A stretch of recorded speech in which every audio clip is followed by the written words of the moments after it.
tumpukan sampah terlihat di sejumlah wilayah di Jakarta. Memang Bantar Gebang sudah merupakan tempat sampah yang tertinggi di dunia. PT Bantar Gebang hanya akan menerima sampah residu atau sampah yang tidak dapat didaur ulang mulai 1 Agustus 2020. Sebab permasalahan sampah tidak terlepas dari tanggung jawab bersama sebagai pribadi yang turut berperan memproduksi sampah setiap harinya. Halo semuanya, kenalin kami dari FG3. Kali ini kami akan menampilkan pentas drama yang mengangkat tema Menjaga dan merawat bumi. Nah, kami mengangkat kasus dari longsornya sampah di TPA Bantar Gebang. Dengan saya, halo, perkenalkan nama saya Raffi Satrio dari Departemen Teknik Sipil dan Lingkungan.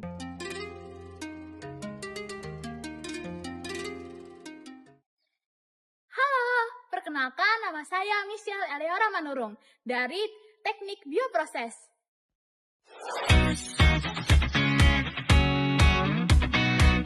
Yuk.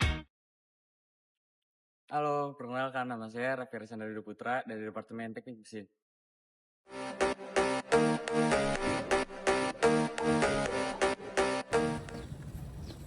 Halo, nama saya Dian Habib Musyadat dari Departemen Teknik Mesin.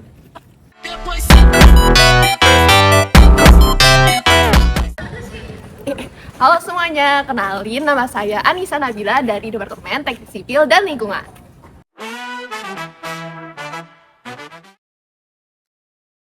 Nanti juga ada yang buang. Michelle kok buang sampah sembarangan? Kan ada tempat sampah. Lah kan cuma satu doang, nanti kan juga ada yang buang. Kalau kalian mikirnya itu cuma satu, tapi kan kalau semua orang mikirnya ini cuma satu, lama-lama kan juga bakal menumpuk dan sampahnya bakal makin banyak. Ya udah sih, nanti kan semua sampah juga bakal berakhir di TPA.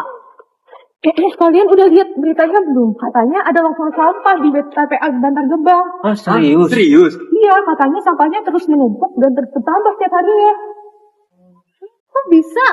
Wah, gila sih.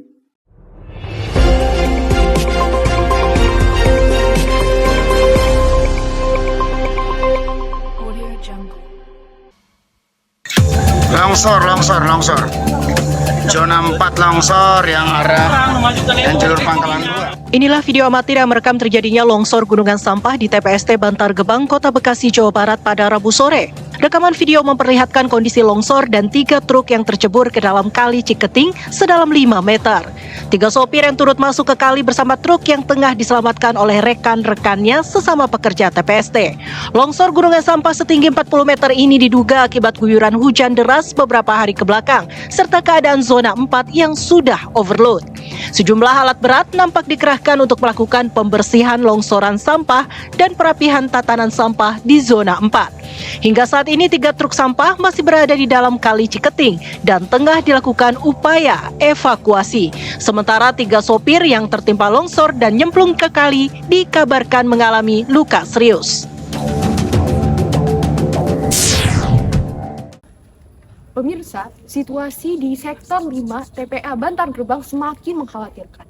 Longsoran setinggi 15 meter telah menutupi jalan akses utama alat berat. Sekarang saya bersama para tokoh yang merumuskan langkah-langkah evakuasi serta pencegahan longsor susulan. Bagaimana menurut Anda, para Raffi? Evakuasi apa lagi, Nabila? Sapi-sapi kami sudah tertimbun. Bau di zona ini juga pertanda lingkungan ini bakal mati. Dan juga Pak Habib, katanya zona ini bakal ditutup. Tapi kenapa truk-truknya masih mondar-mandir? Saya mengerti kemarahan Pak Raffi, tapi tolong apa dimengerti juga. Jakarta itu menghasilkan 7.000 hingga 8.000 ton sampah per hari.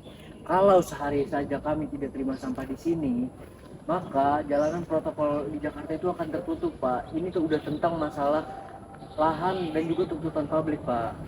Masalahnya bukan hanya tentang sampah, tapi apa yang kita buang.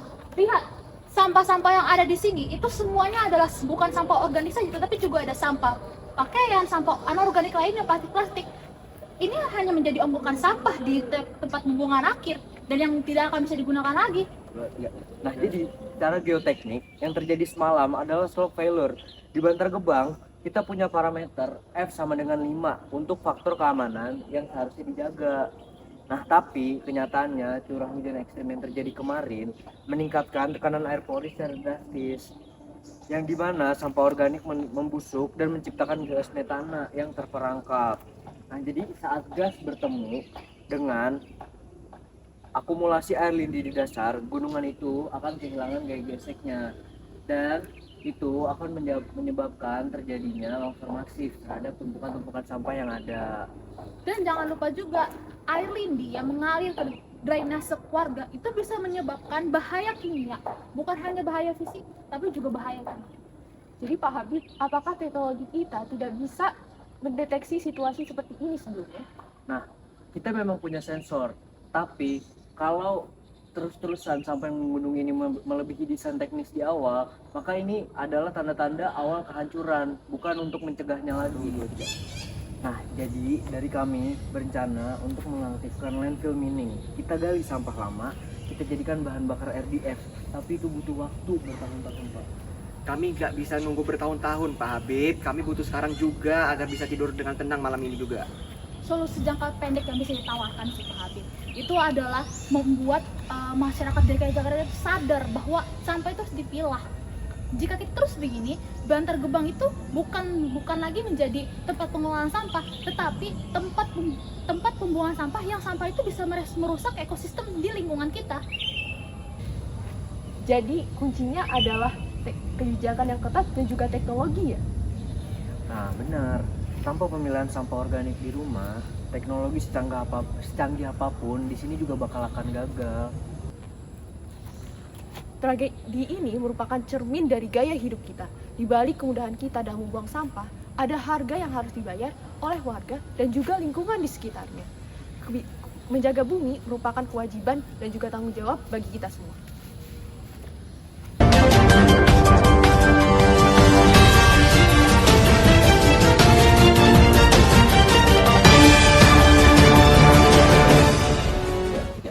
Nah, iya sih, aku juga pernah kayak baca gitu atau ngeliat-liat kalau ternyata tinggi sampah di Bantar Gebang tuh udah hampir setara sama gedung-gedung ya. Tapi bukannya TPA itu tempat buang sampah ya? Iya, tapi kan kalau masyarakat terus buang sampah tanpa dipilah, ujung-ujungnya TPA bakal penuh juga. Apalagi sekarang kita masih sering buang sampah plastik sekali pakai gitu doang. Nah, longsor sampah ini juga membuat bahaya bagi warga sekitar. Contohnya, menyebabkan pencemaran udara, air dan juga penyakit loh. Berarti kebiasaan kecil seperti jangan membuang sampah sembarangan itu sangat berpengaruh ya berarti? Nah, iya betul itu. Masalah lingkungan itu bukan masalah yang muncul secara tiba-tiba, tapi dari kebiasaan kecil yang terus dilakukan oleh kebanyakan orang. Makanya itu bisa menyebabkan masalah serius. Nah, coba lihat ini. Sampah yang menumpuk bakal menghasilkan bau yang menyengat dan juga gas metana. Gas metana itu apa? Nah, gas metana itu adalah gas yang dihasilkan dari pembusukan sampah organik. Gas ini sangat berbahaya karena dapat mencemari udara dan juga lingkungan sekitar. Air tanah juga bisa tercemari oleh cairan limbah sampah atau lindi. Nah, makanya itu warga sekitar TPA itu sering banget terdampak tentang lingkungan dan juga kesehatannya. Kasian juga orang-orang yang tinggal di sekitar TPA. Iya, betul. Nah, jadi sebenarnya ada banyak cara tahu buat mengurangi sampah. Nah, dengan contohnya itu dengan membuat tumbler dan alat makan di rumah, mengurangi penggunaan plastik sekali pakai dan juga mendaur ulang sampah yang masih layak digunakan kembali. Nah, sampah emang harus dipilah menjadi organik dan juga anorganik. Tapi contohnya kayak gimana ya? Nah, kalau anorganik tadi kan seperti yang harus disebut. Kalau organik itu bisa dijadiin kompos. Oh, berarti untuk menjaga bumi ini bukan cuma peran pemerintah doang ya, tapi juga peran kita sebagai masyarakat. Nah, betul. Sekarang kami sadar kalau menjaga bumi harus dimulai dari diri kita sendiri. Kalau kita masih terus cuek, masalah sampah akan semakin besar. Bumi bukan diwariskan dari nenek moyang. Tapi dipinjam dari generasi berikutnya. Yuk, mulai peduli lingkungan dari hal kecil. Kurangi sampah, jaga bumi kita. Halo teman-teman, hari ini kami akan menjelaskan mengenai masalah longsor sampah di TPA Bantar Gebang, serta pentingnya menjaga dan merawat bumi. TPA Bantar Gebang merupakan tempat pembuangan akhir terbesar di Indonesia yang berada di Bekasi. Setiap hari, ribuan ton sampah dari Jakarta dikirim ke sana. Karena jumlah sampah yang terus meningkat, terjadi penumpukan yang dapat menyebabkan longsor sampah. Masalah ini menunjukkan bahwa kesadaran masyarakat terhadap lingkungan masih kurang dan perlu diperbaiki bersama. Ada beberapa penyebab utama longsor sampah di TPA Bantar Gebang. Pertama, jumlah sampah yang terlalu banyak. Produksi sampah masyarakat meningkat setiap hari, terutama sampah plastik. Kedua, kurangnya pengelolaan sampah yang baik. Banyak sampah tidak dipilah sehingga semua menumpuk menjadi satu. Ketiga, rendahnya kesadaran masyarakat terhadap kebersihan lingkungan. Masih banyak orang membuang sampah sembarangan dan menggunakan plastik sekali pakai secara berlebihan. Selain itu, faktor cuaca seperti hujan deras juga dapat membuat tumpukan sampah menjadi tidak stabil dan akhirnya menimbulkan longsor sampah yang berkelanjutan. Longsor sampah memberikan dampak yang besar terhadap lingkungan dan masyarakat sekitar. Pertama, pencemaran udara akibat bau busuk dan gas metana dari pembusukan sampah. Kedua, pencemaran air tanah oleh cairan limbah sampah atau lindi yang dapat membahayakan kesehatan. Ketiga, meningkatnya resiko penyakit seperti gangguan pernapasan dan penyakit kulit. Selain itu, longsor sampah juga dapat merusak ekosistem dan memperparah pemanasan global karena gas metana termasuk gas rumah kaca. Untuk mengatasi masalah sampah, diperlukan kerjasama antara pemerintah dan masyarakat.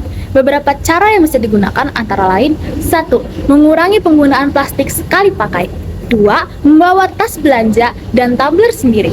Ketiga, memilah sampah organik dan anorganik. Keempat, mendaur ulang barang-barang yang masih digunakan. Yang kelima, membuat kompos dari sampah organik. Keenam, mengikuti kegiatan kebersihan lingkungan.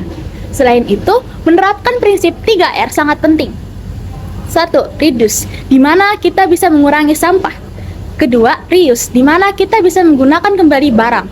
Yang ketiga adalah recycle, di mana kita mendaur ulang sampah. Jika dilakukan bersama-sama, jumlah sampah yang masuk ke TPA bisa berkurang. Berdasarkan pembahasan sebelumnya, kita mengetahui bahwa peristiwa longsor sampah ini bukan hanya menjadi tanggung jawab pemerintah, tapi juga menjadi tanggung jawab kita sebagai masyarakat. Bagaimana tanggung jawab kita sebagai masyarakat itu dimulai dari kebiasaan-kebiasaan kecil. Contohnya adalah membuang sampah pada tempatnya, memilah sampah yang kita buang, serta mengurangi penggunaan plastik. Yang mana kebiasaan-kebiasaan kecil ini bisa membawakan dampak yang besar bagi lingkungan di masa depan. Nah, kebiasaan kecil ini harus dilakukan secara konsisten dan tentunya harus dimulai dari diri kita sendiri.